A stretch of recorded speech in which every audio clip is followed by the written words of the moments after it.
हाँ दोस्तों नमस्कार।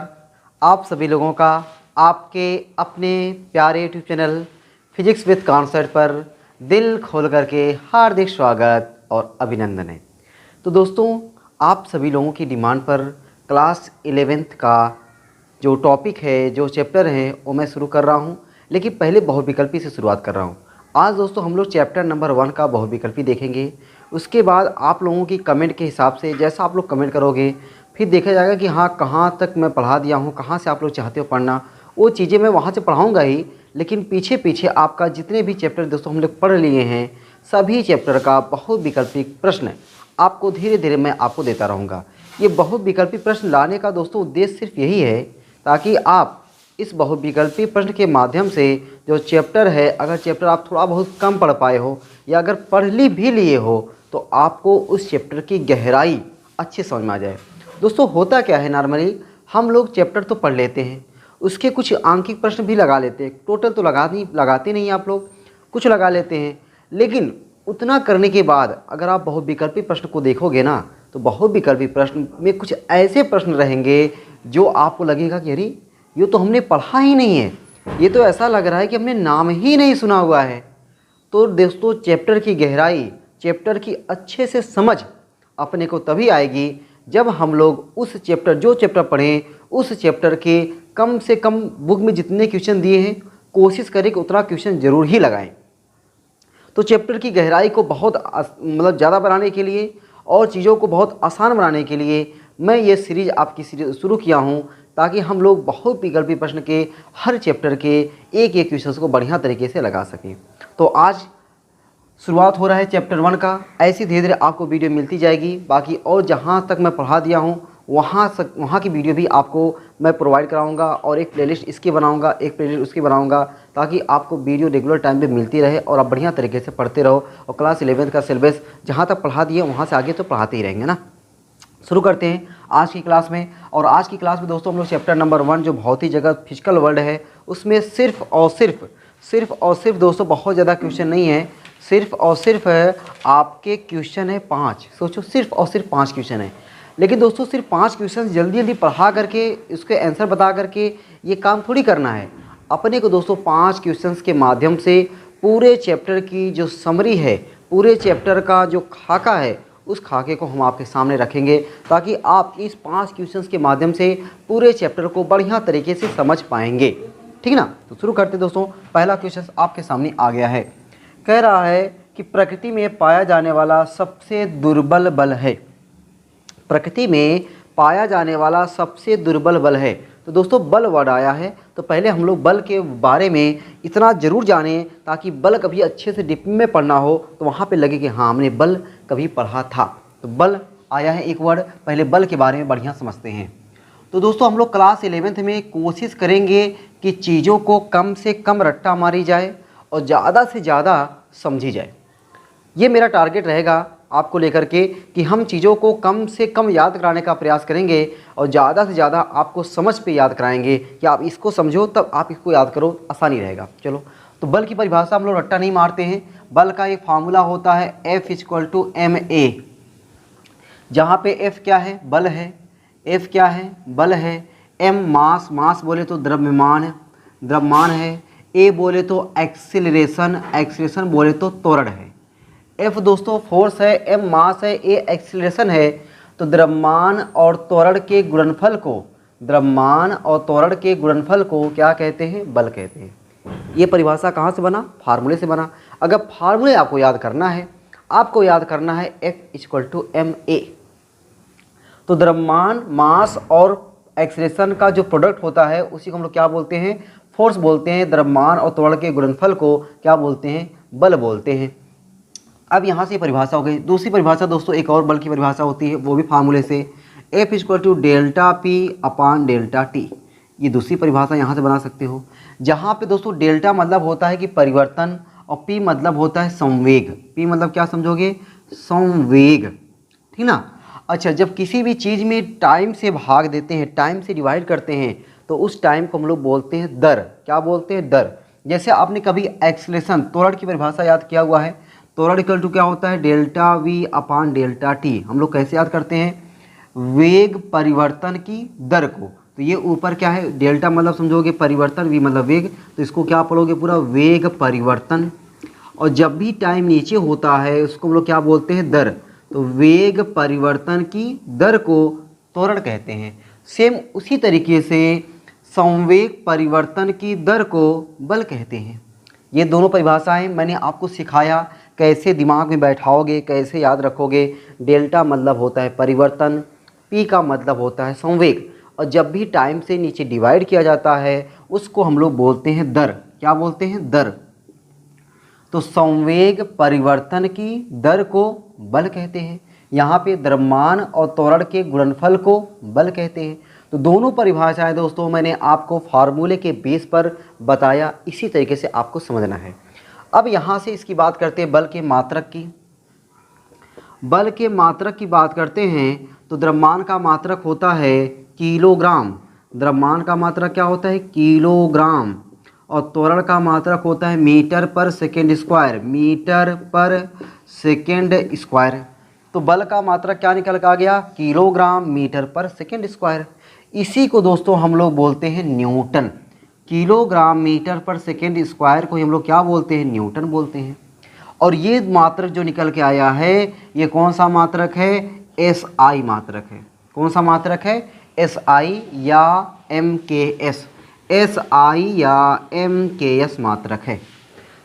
CGS की बात करते हैं तो किलोग्राम की जगह पे हो जाएगा केवल ग्राम, मीटर की जगह पे सेंटीमीटर, सेकंड बेचारा सेकंड ही रहता है।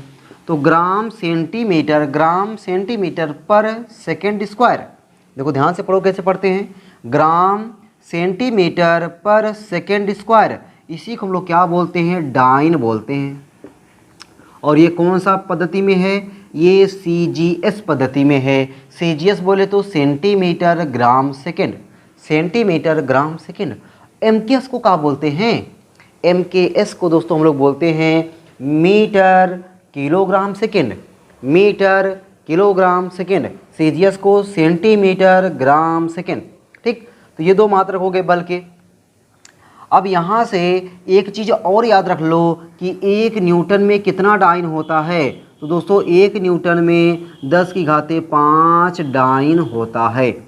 1 न्यूटन में कितना डाइन, तो 1 न्यूटन में 10 की घाते 5 डाइन होता है। अब बताओ, इतना बल के बारे में इतना पता रहेगा तो ये चीज़ें आपको कितना मजबूत बनाएगी। पहले बल की परिभाषा फार्मूले से, बल का मात्रक हो गया। और देखो बल की बीमा, बीमी सूत्र बात करते हैं दोस्तों बल की बीमा। तो बीमा यहाँ पे देखेंगे तो किलोग्राम, देखो एक भी चीज़ नहीं याद करा रहा हूँ मैं आपको। बल का फार्मूला होता है MA, M क्या है, मास, मास का होता है कैपिटल M। A है त्वरण, त्वरण का होता है LT-2, LT-2। तो ये निकल के क्या आ जाएगा, MLT-2। अब इसको दोस्तों आप याद ही कर डालो, बल की बीमा, बल की बीमा क्या होता है, MLT-2, MLT-2। बल कैसी राशि है इसकी भी बात कर लेते हैं दोस्तों। बल जो राशि है यह कैसी राशि, इस पर चेक करते हैं।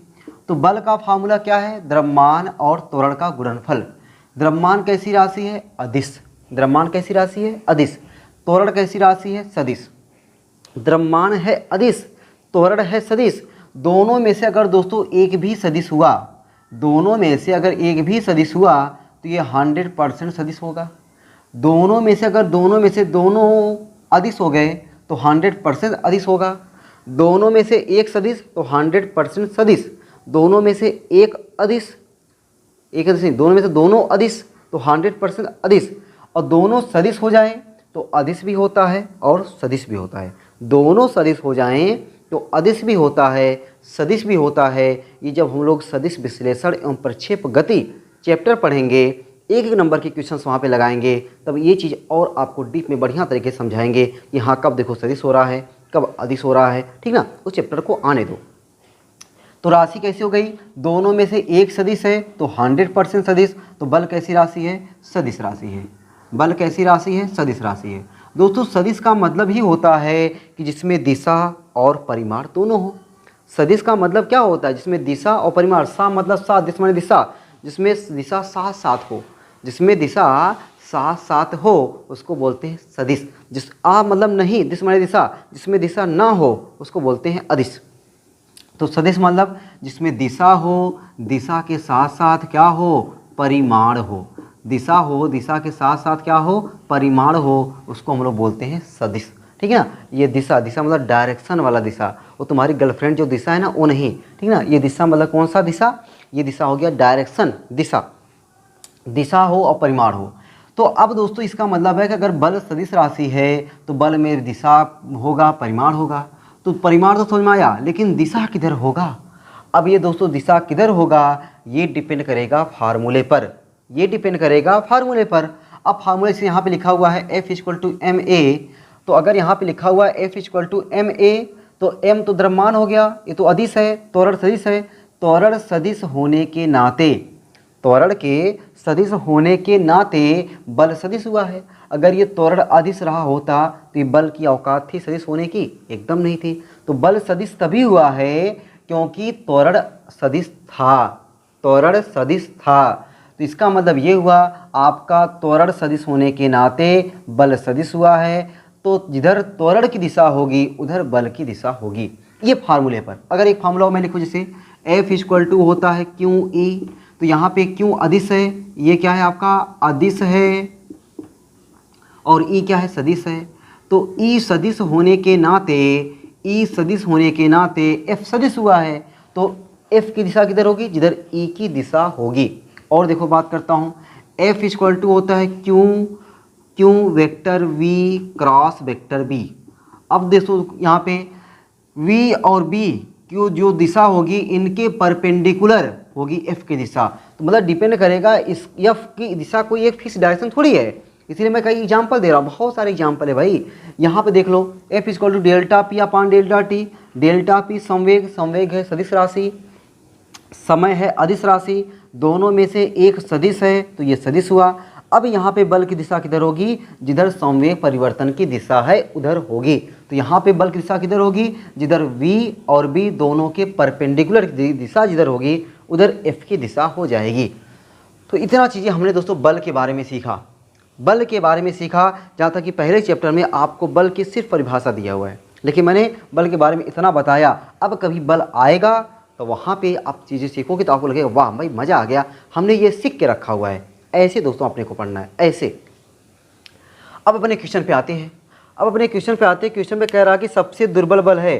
तो दुर्बल बल से पहले हम लोग देखते हैं प्रकृति में बल कितने होते हैं। तो मैं साइड हो गया हूँ, इसको आप नोट कर सकते हो भाई, ठीक ना। चलो नोट कर लेना। अब हम लोग बात करते हैं कि प्रकृति में जो बल होते हैं, प्रकृति में दोस्तों मूल बल 4 प्रकार के होते हैं। प्रकृति में मूल बल कितने टाइप होते हैं, 4 प्रकार के होते हैं।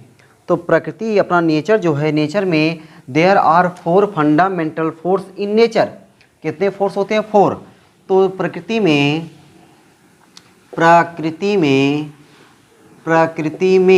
मूल रूप से 4 प्रकार के बल होते हैं। 4 प्रकार के बल होते हैं। प्रकृति में मूल रूप से कितने प्रकार के बल होते हैं, तो 4 प्रकार के बल होते हैं। अब चारों नाम कौन कौन से हैं। पहला गुरुत्वाकर्षण बल,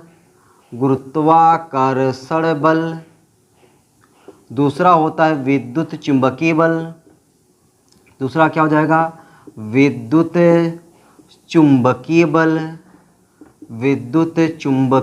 बल, तीसरा होता है प्रबल नाभिकीय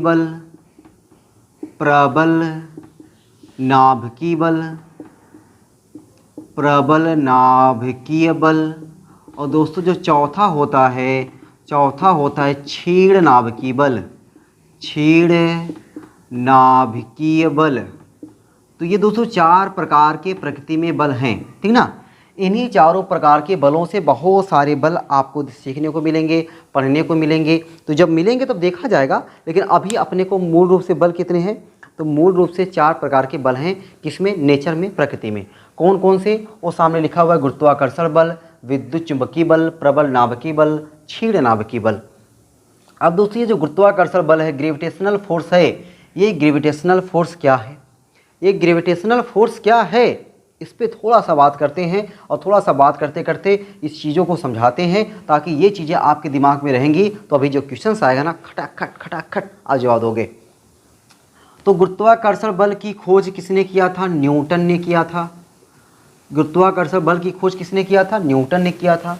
गुरुत्वाकर्षण बल का जो फार्मूला होता है, ग्रेविटेशनल फोर्स का जो फार्मूला होता है, F proportional to m1 m2 upon r square, मतलब जो फोर्स होता है वह मास के प्रोडक्ट के डायरेक्टली प्रोपोर्शनल होता है, जबकि डिस्टेंस के स्क्वायर के इनवर्सली प्रोपोर्शनल होता है। इसका मतलब दोस्तों हिंदी में समझना, गुरुत्वाकर्षण बल द्रव्यमानों के गुणनफल के अनुक्रमानुपाती, बीच की दूरी के वर्ग के व्युत्क्रमानुपाती होता है।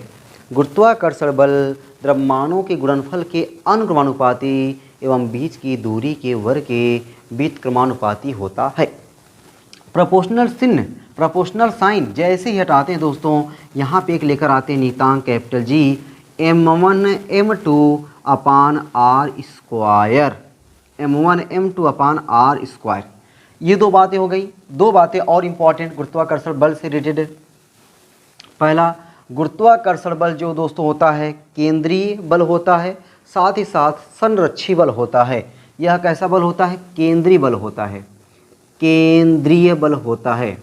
कैसा बल होता है? केंद्रीय बल होता है। साथ ही साथ दोस्तों यह कैसा बल होता है? संरक्षी बल होता है। अब सोच लो, देखो यहाँ पे हम लोग कितनी बातें कर रहे हैं ना। केंद्रीय बल होता है और साथ साथ संरक्षी बल होता है। केंद्रीय बल क्या होता है दोस्तों? यहाँ पे दो द्रव्यमान है ना, एक है द्रव्यमान ये मान लो पहला द्रव्यमान, दूसरा द्रव्यमान है ये m2। जब किसी भी एक वस्तु के कारण दूसरे वस्तु पर या दूसरे वस्तु के कारण पहले वस्तु पर जो बल लगे, वह बल दोनों पिंडों को मिलाने वाली रेखा की दिशा में लगे, दोनों पिंडों को मिलाने वाली रेखा की दिशा में लगे, यानी उनके केंद्र की तरफ लगे, तो ऐसे बल को हम लोग क्या बोलते हैं? केंद्रीय बल बोलते हैं। केंद्रीय बल की कैटेगरी में गुरुत्वाकर्षण बल और विद्युत चुम्बकीय बल दोनों आते हैं। संरक्षी बल, संरक्षी बल दोस्तों वह होता है जिसके द्वारा जो किया गया कार्य, संरक्षी बल द्वारा जो किया गया कार्य होता है वह प्रारंभिक और अंतिम बिंदुओं पर निर्भर नहीं करता है। वह प्रारंभिक और अंतिम बिंदुओं पर निर्भर नहीं करता है, ठीक ना। संरक्षी बल क्या होता है? संरक्षी बल द्वारा किया गया कार्य वह जो पथ है, पथ के प्रारंभिक और अंतिम बिंदुओं पर निर्भर नहीं करता है, और एक पूरा क्लोज लूप में, जैसे यहाँ से गया यहाँ पे आया फिर यहाँ से वापस आ जाएगा, तो एक पूरे चक्र के लिए, एक पूरे प्रक्रम के लिए जो इसका कार्य होता है वह कार्य शून्य होता है, जीरो होता है। दो बात यहाँ पे हुई। पहला क्या? केंद्रीय बल, केंद्रीय बल बात समझ में आ गया। संरक्षी बल क्या होता है? इस जो संरक्षी बल द्वारा किया गया कार्य होता है वह पथ पर निर्भर नहीं करता है, ठीक ना। और एक पूरे क्लोज्ड लूप के लिए जो वर्क होता है वह वर्क क्या होता है? जीरो होता है। अगर ऐसा कोई बल है जिसके द्वारा एक चक्र में किया गया कार्य जीरो है, ऐसे बल को हम लोग क्या बोलते हैं? संरक्षी बल बोलते हैं। तो संरक्षी बल में ये भी आता है, विद्युत चुम्बकीय बल और गुरुत्वाकर्षण बल दोनों केंद्रीय बल हैं, साथ ही साथ संरक्षी बल हैं, ठीक ना। ये बात हो गई। विद्युत चुम्बकीय बल पे आ जाओ। F proportional to mod of Q1 mod of Q2 upon R square. विद्युत चुम्बकीय बल आवेशों के परिमाणों के गुणनफल के अनुक्रमानुपाती।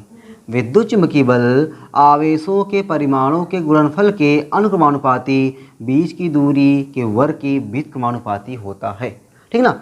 अब यहाँ प्रोपोर्शनल साइन को हटाते हैं, एक नीतांक लेकर आते हैं 1/4 पाई एप्सिलॉन 0 कैपिटल के Q1 Q2 upon R square. ये सभी क्या हैं? अभी इसको आपको जानने की ज़रूरत नहीं है, बस यहाँ पे इतना जानिए कि हाँ ये विद्युत चुम्बकीय बल होता है। प्रोपोर्शनल साइन हटाते हैं, ये नीतांक लेकर आते हैं, बस इतना है। दो बल हो गए। प्रबल नाभिकीय बल, प्रबल नाभिकीय बल दोस्तों, नाभिकीय बल, नाभिक जो होता है, देखो जैसे मान लो ये नाभिक है और ये इसके चारों तरफ इलेक्ट्रॉन घूमते रहते हैं। नाभिक में कौन होता है? प्रोटॉन और न्यूट्रॉन। तो प्रोटॉन और न्यूट्रॉन के बीच में दोस्तों जो बल लगता है वह बल सबसे शक्तिशाली बल होता है, सबसे मजबूत बल होता है, सबसे प्रबल बल होता है। इसीलिए किसी और बल की इतनी औकात नहीं होती है कि उस प्रोटॉन को न्यूट्रॉन से अलग कर दे। कभी देखियो हो, कभी आप नहीं पढ़े होगे दोस्तों कि प्रोटॉन बाहर आ गया हो, प्रोटॉन बाहर आ गया हो। प्रोटॉन बाहर क्यों नहीं आता है? क्योंकि नाभिक के अंदर प्रोटॉन और न्यूट्रॉन के बीच में एक बहुत ही शक्तिशाली बल कार्य करता है, और उस शक्तिशाली बल को हम लोग क्या बोलते हैं? प्रबल नाभिकीय बल बोलते हैं। तो परिभाषा क्या हो जाएगी? नाभिक में स्थित प्रोटॉन और न्यूट्रॉनों को एक साथ बांधने वाला बल क्या कहलाता है? प्रबल नाभिकीय बल कहलाता है।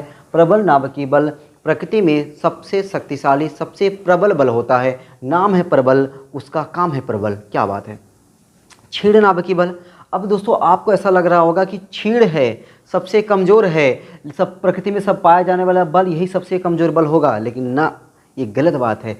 नाम यहाँ पे ठीक है, काम सेट हो गया, नाम के थ्रू इसका काम सेट हो गया, लेकिन यहाँ पे नाम जैसा है वैसा ये नहीं है। बहुत लोगों को देखा करो, नाम उनका बड़ा गड़बड़ रहता है, नाम बड़ा ऐसा लगेगा नाम बड़ा कमज़ोर है लेकिन काम बड़े तूफ़ानी करते हैं। और बहुत लोगों का नाम बड़ा तूफ़ानी होता है लेकिन काम बड़े घटिया करते हैं, ठीक ना। तो उस तरीके से जैसे घटिया नाम है ना, लेकिन ये घटिया काम नहीं है, इसका कुछ मजबूत काम है इसका। ये गुरुत्वाकर्षण बल से भी मजबूत होता है। कितना मजबूत होता है अभी देखते हैं उसको, ठीक है, अभी देखते हैं। पहले क्षीण नाभिकीय बल क्या है दोस्तों? रेडियो एक्टिव नाभिक के बीटा क्षय में, थोड़ा मैं इस बात को लिखूं,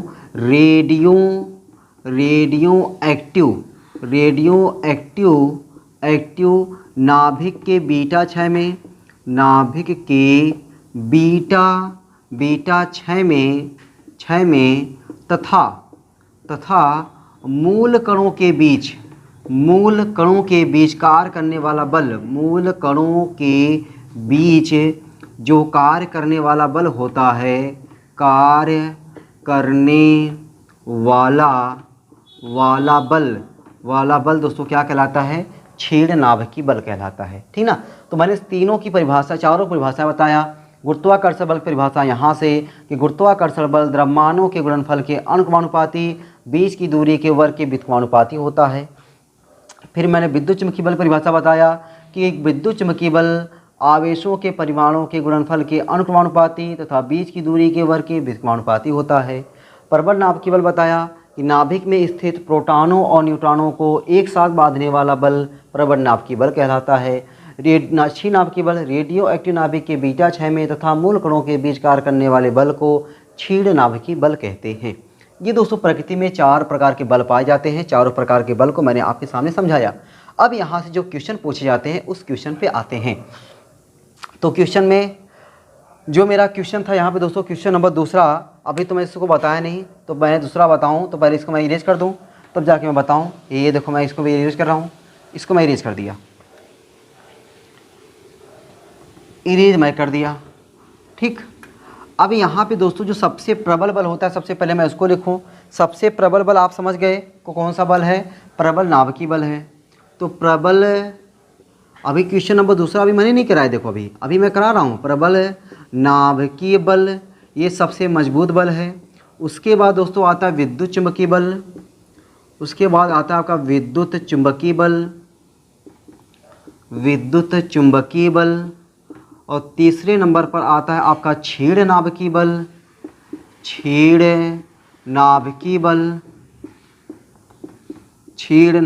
बल, और सबसे कमज़ोर जो बल आता है वह आपका आता है गुरुत्वाकर्षण बल। सबसे कमज़ोर बल यही है आपका गुरुत्वाकर्षण बल, ठीक ना। अब प्रबल नाभिकीय बल जो दोस्तों होता है 10 की घाते 39, ये आपका होता है 10 की घाते 37, ये आपका होता है 10 की घाते 26, और ये आपका होता है 1, ठीक ना। यहाँ से ये बात आपको याद रखनी है कि प्रकृति में पाया जाने वाला सबसे मजबूत बल प्रबल नाभिकीय बल, प्रकृति में पाया जाने वाला सबसे क्षीण बल गुरुत्वाकर्षण बल, ठीक। बाकी इसका मैंने ये सब लिख दिया हुआ है। अभी यहाँ से भी 1 नंबर का क्वेश्चन कराऊंगा अलग से। तो आपसे कह रहा था कि वह बल जो, अच्छा, प्रकृति में पाया जाने वाला सबसे दुर्बल बल है। अभी पहला ही क्वेश्चन है भाई। अब बताओ प्रकृति में पाया जाने वाला सबसे दुर्बल बल कौन सा है? गुरुत्वाकर्षण बल है। ये रहा आपका पहला क्वेश्चन, ठीक ना। प्रकृति में पाया जाने वाला सबसे दुर्बल बल कौन सा है? गुरुत्वाकर्षण बल है। अब आ जाओ क्वेश्चन नंबर दूसरे पर। क्वेश्चन नंबर दूसरा कह रहा है कि वह बल जो आकर्षक और प्रतिकर्षक दोनों प्रकृति का हो सकता है। 4 ही प्रकार के तो बल हैं। 4 ही प्रकार के बल में प्रबल नाभिकीय बल प्रोटॉन और न्यूट्रॉन के बीच काम करता है। प्रोटॉन प्रधान आवेश, न्यूट्रॉन पर कोई आवेश नहीं है, तो ये आवेश पर डिपेंड ही करता ही नहीं है। विद्युत चुम्बकीय बल दोस्तों ये आवेश पर डिपेंड करता है, Q1 और Q2। तो चार्ज आवेश दो प्रकार के होते हैं। अगर आवेश समान प्रकृति के हैं तो वहाँ पे प्रतिकर्षण, आवेश विपरीत प्रकृति के हैं तो आकर्षण काम करेगा। तो विद्युत चुम्बकीय बल आकर्षण और प्रतिकर्षण दोनों होता है। तो हम कह सकते हैं कि वह कौन सा बल है जिसके अंदर आकर्षण और प्रतिकर्षण दोनों का नेचर होता है। तो वह बल कौन सा है? इलेक्ट्रोमैग्नेटिक फोर्स है, विद्युत चुम्बकीय बल है। दूसरा का ऑप्शन हो जाएगा विद्युत चुम्बकीय बल। ठीक ना। तीसरे क्वेश्चन पे आ जाओ। तीसरा क्वेश्चन है कि द्रव्यमान ऊर्जा की तुल्यता किस वैज्ञानिक ने स्थापित की थी? द्रव्यमान ऊर्जा की तुल्यता, तो दोस्तों ये फार्मूला होता है E=mc²। इसको हम लोग क्या बोलते हैं? द्रव्यमान ऊर्जा की तुल्यता, द्रव्यमान ऊर्जा की तुल्यता समीकरण E=mc², द्रव्यमान ऊर्जा की तुल्यता का समीकरण होता है ये। और यहाँ पे ये जो दिया था ये किसने दिया था? आइंस्टीन ने दिया था, आइंस्टीन ने दिया था। ठीक ना। अब आपको दोस्तों कमेंट करके बताना है कि इस समीकरण की जब आइंस्टीन ने खोज की थी तो खोज कब की थी? द्रव्यमान ऊर्जा तुल्यता का समीकरण आइंस्टीन ने खोज कब किया था? और खोज जब किया तो इनको इस समीकरण की खोज करने के उपलक्ष्य में, इस समीकरण की खोज करने की मतलब बोल सकते हैं कि खुशी में ना, मतलब या तो फिर यार ना बढ़िया काम किए, खोज किए, तो उसके उपलक्ष्य में इनको नोबेल पुरस्कार दिया गया। ठीक है, इनको नोबेल पुरस्कार जो दिया गया वह नोबेल पुरस्कार इनको कब दिया गया? ठीक ना। तो आपको कमेंट बॉक्स में बताना है कि आइंस्टीन ने E=mc² समीकरण की खोज कब की। साथ ही साथ आइंस्टीन को इस समीकरण की खोज करने के लिए इनको नोबेल पुरस्कार दिया गया और नोबेल पुरस्कार कब दिया गया। दो क्वेश्चंस आपके हैं, आपके लिए। आप कमेंट बॉक्स में ना गर्दा उड़ा देना क्वेश्चन का। ठीक ना, आप कमेंट बॉक्स में गर्दा उड़ा देना कि सर इस वाले क्वेश्चन का ये वाला आंसर है। ठीक है, और जिसका सही आंसर आएगा भाई उसका मैं नाम लूँगा आगे। ठीक ना। चलो क्वेश्चन नंबर 3 हो गया। क्वेश्चन नंबर 4 पे आ जाओ। क्वेश्चन नंबर 4 दोस्तों आपसे है कि ट्रांजिस्टर का आविष्कार, भाई इसको डायरेक्टली याद कर लो, बहुत सारे जिसे हैं, जैसे आपने कभी सुना हुआ भाप का इंजन, भाप का इंजन किसने किया था? James Watt. साइकिल का, बहुत सारी चीज़ें हैं, एयरप्लेन का, किसका, तो ये सब चीज़ें अगर आप याद कर सकते हो तो ठीक है, बाकी ये जरूरी नहीं है। बाकी यहाँ पे ट्रांजिस्टर क्वेश्चन दिया हुआ है जिसका जे बार्डिन ने किया था। तो ट्रांजिस्टर जो है, ट्रांजिस्टर, अब ये ट्रांजिस्टर क्या होता है क्लास 12th में आओगे तो वहाँ बढ़िया से डीप में पढ़ाया जाएगा। अभी क्यों नाम जानो कि ट्रांजिस्टर कभी क्लास 11th के पहले चैप्टर में हमने नाम सुना हुआ था। तो ट्रांजिस्टर का आविष्कार जो किया था दोस्तों, किसने किया था? जे बार्डिन ने किया था, जे बार्डिन ने किया था। ठीक है। क्वेश्चन नंबर 5वां, क्वेश्चन नंबर 5वां है कि नोबेल पुरस्कार प्राप्त करने वाले प्रथम भारतीय वैज्ञानिक कौन थे? तो नोबेल पुरस्कार प्राप्त करने वाले प्रथम भारतीय वैज्ञानिक जो थे आपके सीवी रमन। तो ये सीवी रमन एक साइंटिस्ट हैं, अपने भारतीय हैं, उनको नोबेल पुरस्कार दिया गया है। अब ये दोस्तों आपको कमेंट बॉक्स में बताना है कि सीवी रमन को नोबेल पुरस्कार क्यों दिया गया, किस चीज़ की खोज में, मतलब कौन सा ये खोज किए थे जिनको ये नोबेल पुरस्कार दिया गया। तो 3 क्वेश्चन हो गया। तो दोस्तों ओवरऑल 5 क्वेश्चन थे, 5 क्वेश्चन तो मैंने बता दिया। अब 2-4 क्वेश्चंस और देख लो जो आपके अति लघुत्तरी के हैं, मैं उनको आपको इसी में लेकर आता हूँ समझाने के लिए, ताकि लगे कि हमने चैप्टर कुछ और डीप में पढ़ा। ठीक है ना। तो ये इसको मैं इरेज करूँ, इसको इरेज करने से पहले मैं इसको रहने दूंगा, इसको मैं इरेज करता हूँ। ठीक है ना। चलो भाई मैं इरेज कर देता हूँ, ये इसको इरेज कर देता हूँ। प्रकृति में मूल बल चारों जान गए, सब कुछ बढ़िया तरीके से जान गए। ठीक है ना। अब ये मज़ा आ गया होगा। और ये सब चीज़ें आइंस्टीन के बारे में थोड़ा सा जाना कि आइंस्टीन को नोबेल पुरस्कार, या आप खोजोगे इसी बहाने थोड़ा सर्च करोगे। और भारत के वैज्ञानिक थे सीवी रमन, और उन्होंने कब की थी ये आपको बताना है। ठीक ना। दोस्तों आगे जो मैं क्वेश्चन आपको बताने जा रहा हूँ वह देखो क्या है। पहला क्वेश्चन आपका ये है कि प्रबल नाभिकीय बल जो है, प्रबल नाभिकीय बल ये क्षीण नाभिकीय बल का कितने गुना है? ये प्रबल नाभिकीय बल है, ये है प्रबल नाभिकीय बल, और ये क्षीण नाभिकीय बल। ये प्रबल नाभिकीय बल क्षीण नाभिकीय बल से कितना गुना है? अब बताओ पहले, प्रबल नाभिकीय बल ज़्यादा है कि क्षीण नाभिकीय बल? तो तुरंत कहोगे रे सर प्रबल नाभिकीय बल ज़्यादा है। कितना ज़्यादा है बता दो। ये 39 है, ये 26 है। 39 में 26 घटा दो, 39 में से 26 घटाओगे तो क्या मिलेगा? 9 में से 6 गया 3, 3 में से 2 गया 1, 13 गुना। तो आप कहोगे कि 10 की घाते 13 गुना ज़्यादा है।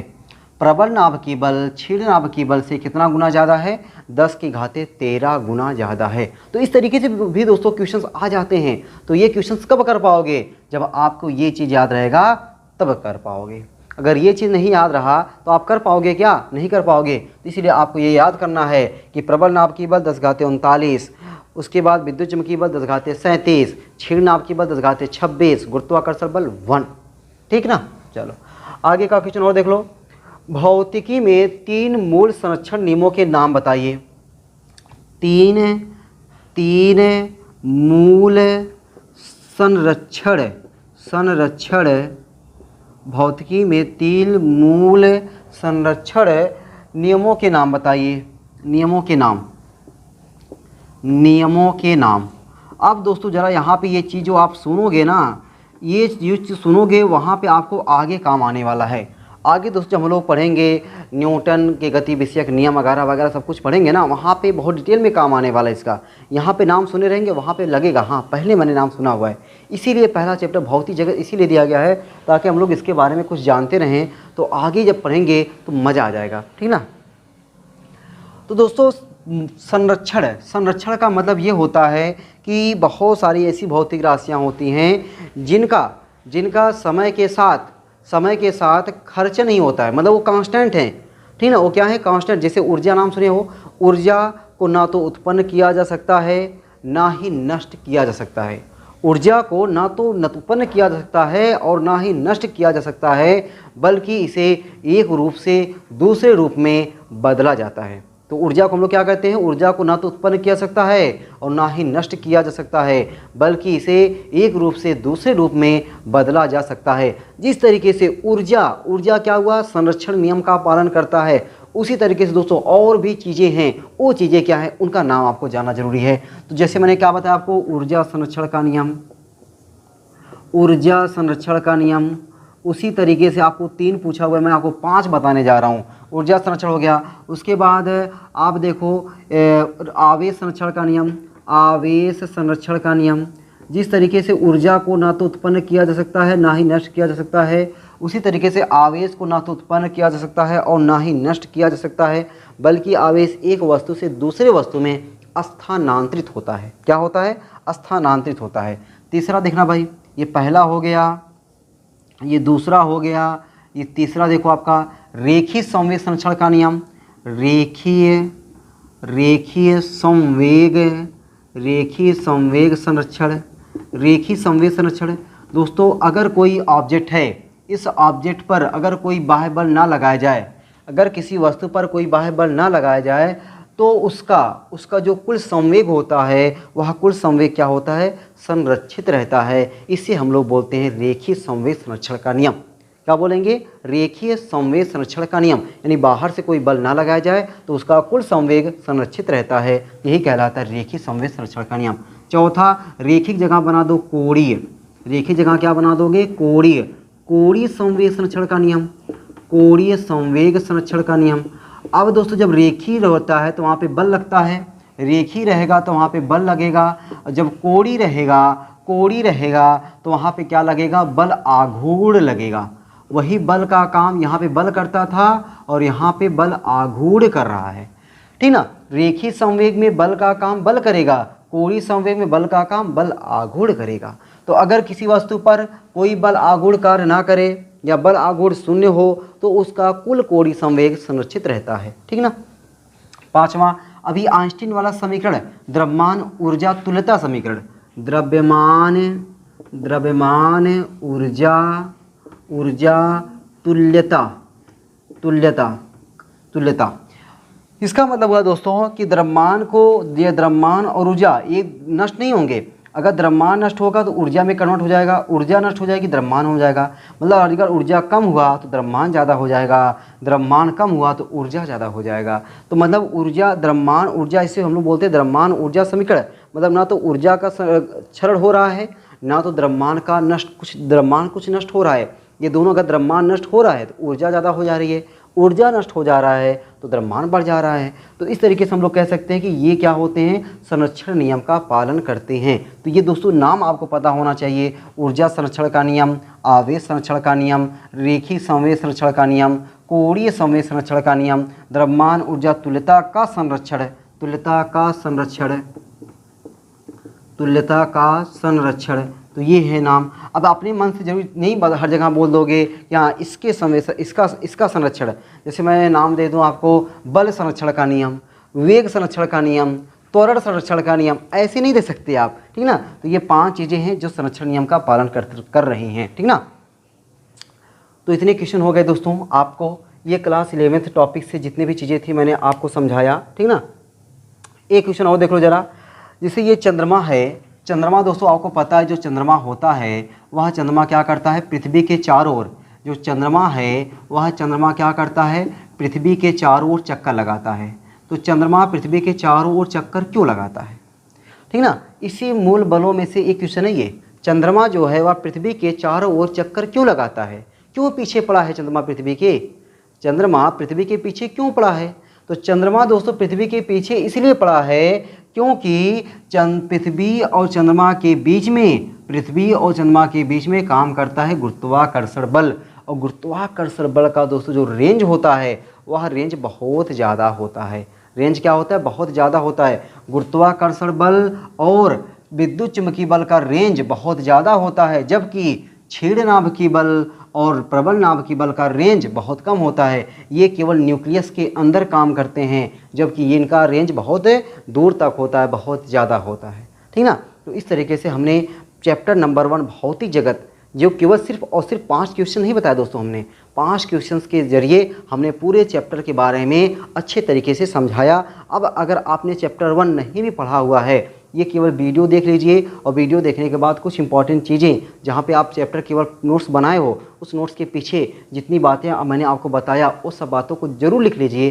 फिर देखिए आपको आने वाले चैप्टर में ये सब बातें आपका कितना हेल्प करने वाली हैं, ठीक है। हर चैप्टर दोस्तों एक दूसरे से जुड़ा हुआ है, एक चैप्टर बढ़िया से पढ़ लीजिए। मैं कहता हूँ क्लास 11th का अगर 5 चैप्टर अगर आपने बढ़िया तरीके से ईमानदारी से पढ़ लिया है, ईमानदारी से एकदम, 6वां चैप्टर आपको अपने आप ईजी लगने लगेगा, ठीक ना। तो ये मैं करके दिखाऊंगा आपको। अब तो शुरू हो गया क्लास 11th का। पहले मैं क्या कर रहा हूँ, आपको हर चैप्टर का पहले आपको बहुविकल्पी करा दूँ, ताकि इससे मुझे ये लगे कि आप अगर चैप्टर कम भी पढ़े हो, थोड़ा आपको चैप्टर की समझ बढ़िया से आ जाए। जो भी मैंने वर्ड बोला ना कि 5 चैप्टर बढ़िया से पढ़ लो, तो 6वां चैप्टर अपने आप समझ में आने लगता है। तो वो चीज़ मैं कराऊँगा पहले, जब ये कुछ क्वेश्चंस का यानी 5-6 चैप्टर का लगातार बहुविकल्पी क्वेश्चन करा दूँ, ताकि इन चीज़ें जब आएँ बाद में तो मैं आपको कह सकूँ कि हाँ देखो मैंने वहाँ पर बताया हुआ था, ठीक है ना। इसके लिए मैं करा रहा हूँ, ठीक है, ताकि आपको भी मज़ा आ जाए, मुझे भी मज़ा आ जाए, ठीक है। तो आज की क्लास यहीं तक रखते हैं, फिर मिलते हैं आपको अगली क्लास में। आप लोग ऐसे ही हंसते रहिए, मुस्कुराते रहिए, पढ़ाई लिखाई को शानदार धुआंधार ज़बरदस्त तरीके से करते रहिए। चलते भाई सबको बाय बाय।